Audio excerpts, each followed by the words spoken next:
Bob Crane's journey to fame began long before he became a household name on Hogan's Heroes.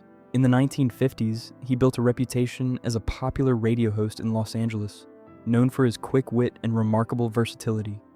As a man of 1,000 voices, Crane became a beloved figure on KNX, interviewing celebrities and engaging listeners with his charming humor.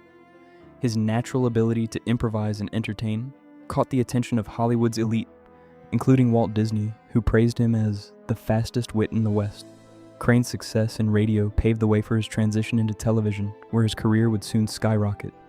His role as Colonel Hogan in Hogan's Heroes in 1965 would not only bring him widespread recognition, but also cement his place in TV history. Hogan's Heroes, the role that defined a career.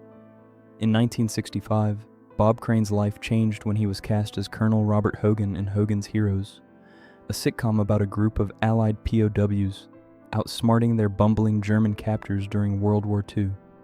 The show was a unique blend of comedy and wartime themes, and Crane's portrayal of Hogan quickly made him a star. For 6 seasons, from 1965 to 1971, Crane's portrayal of the clever, quick-witted leader earned him 2 Emmy nominations and a dedicated fan base. His natural charisma and comedic timing made him a standout, and he became synonymous with the character. Outside of the show, Crane was adored for his charm, wit, and approachability. However, beneath the surface, his personal life was starting to spiral in ways that would soon overshadow his professional achievements. Behind the scenes, the secret life of Bob Crane. Though Bob Crane seemed to have it all, success, fame, and a family, there was more to his life than met the eye. In the mid-1960s, Crane developed a deep interest in photography, a hobby that would evolve into an obsession. What started as a creative outlet soon became a way for him to document his private life in ways that were far from innocent. Crane's friendship with John Henry Carpenter, a video equipment salesman, played a pivotal role in this darker side of his life. The two bonded over their shared interest in cameras and recording equipment, and soon their relationship grew increasingly suspicious. Crane's once picture-perfect image began to unravel as he became more absorbed in this secretive world, spending less time with family and more time with Carpenter, experimenting with his gadgets in hotels and nightclubs. Trouble at home, marital strains, and personal turmoil. As Crane's obsession with photography and his relationship with Carpenter deepened, his personal life suffered. His first marriage to Ann Terzian, which had lasted over 2 decades, ended in divorce. The strain of his growing personal interests and the pressures of fame took a toll on their relationship. Crane's second marriage, to Patricia Olson, also became strained under similar pressures. Despite the success of Hogan's Heroes, Crane's behavior off-screen became increasingly erratic, and even while filming Disney's 1973 family movie Superdad, his reputation in the industry began to suffer. By the late 1970s, Crane was no longer the Hollywood darling he once was. His acting career stalled, and he turned to stage productions, struggling to rebuild his career while trying to distance himself from the habits that had previously defined him. The murder in Scottsdale. A shocking discovery. In June 1978, Bob Crane found himself living in Scottsdale, Arizona, performing in a stage comedy at the Windmill Dinner Theater. At 49, just days before his 50th birthday, Crane was reportedly planning to leave his tumultuous past behind, intending to divorce Patricia Olson and sever ties with John Carpenter. However, before he could take these steps, his life ended in a shocking and violent manner. On June 29, 1978, Crane's co-star, Victoria Ann Barry, went to check on him after he missed a lunch meeting. What she found inside his apartment was horrific. Bob Crane had been brutally murdered, with severe head injuries and an object, possibly a camera tripod, believed to be the weapon. The scene, though tragic, raised more questions than answers, as there were no signs of forced entry or theft. This suggested that the killer was someone Crane trusted. The prime suspect, John Carpenter. As investigators looked into the circumstances surrounding Crane's murder, suspicion quickly fell on John Carpenter. Carpenter, a close friend of Crane, had been in Scottsdale just days before the murder. The two had spent the night together, watching private recordings and having dinner. Carpenter claimed he had returned to his motel afterward, but witness testimony contradicted his timeline. Additionally, blood matching Crane's type was found in Carpenter's rental car. At the time, DNA testing was unavailable, and the evidence wasn't enough to charge Carpenter with murder. Despite this, the discovery of the photographs, tapes, and recording equipment in Crane's apartment made it clear that there was a much darker side to his life. The sensational nature of these findings only complicated the investigation, shifting focus onto his personal habits rather than his tragic death. Investigation challenges and initial failures. The investigation into Bob Crane's death was marred by mistakes and inconsistencies.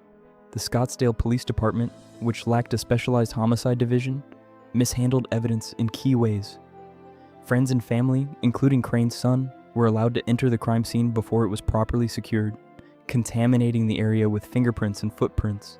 Despite these issues, investigators focused on John Carpenter, his close connection to Crane, his presence in Scottsdale, and the blood evidence all pointed to him as a prime suspect. However, due to the lack of concrete evidence, the Maricopa County District Attorney declined to file charges. Carpenter's reputation was permanently tainted, but without clear proof, the case was left unresolved. For over a decade, the investigation stalled, and the mystery surrounding Crane's death grew cold. A reopened case, advances in forensic technology. In 1990, new hope emerged for solving the case. Advances in DNA technology prompted investigators Barry Vassell and Jim Raines to revisit the evidence.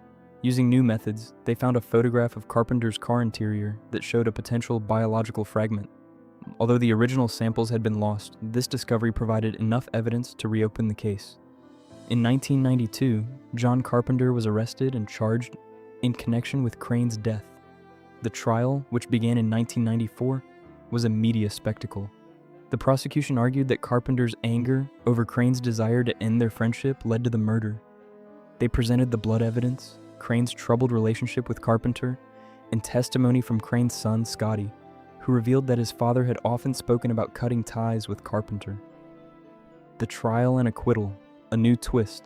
Despite the compelling evidence, the defense countered by challenging the reliability of the blood samples and questioning the integrity of the crime scene. They suggested that other individuals could have had motives to kill Crane and pointed to the absence of concrete forensic evidence, such as fingerprints or a clear weapon. After weeks of testimony, the jury was not convinced. In 1994, John Carpenter was acquitted, and the case was once again closed. Carpenter maintained his innocence until his death in 1998. However, the damage to his reputation was irreparable. The unsolved case left many wondering if the true story behind Crane's death would ever be fully known. The family's pain, a legacy rewritten. For Bob Crane's children, the trial and subsequent acquittal were a source of deep emotional pain. His eldest son, Robert, spoke about how difficult it was to see his father's personal struggles and private life exposed to the public. The trial focused not on Crane's achievements as a radio host and actor, but on the sensational aspects of his private life. The family's grief was compounded by the fact that Crane's will left everything to his second wife, Patricia Olson, while excluding his children and first wife. This added another layer of bitterness to an already painful loss. For many years, Crane's family lived with the stigma of his unresolved death, and they struggled with the media's portrayal of him as a fallen star rather than recognizing his accomplishments in entertainment.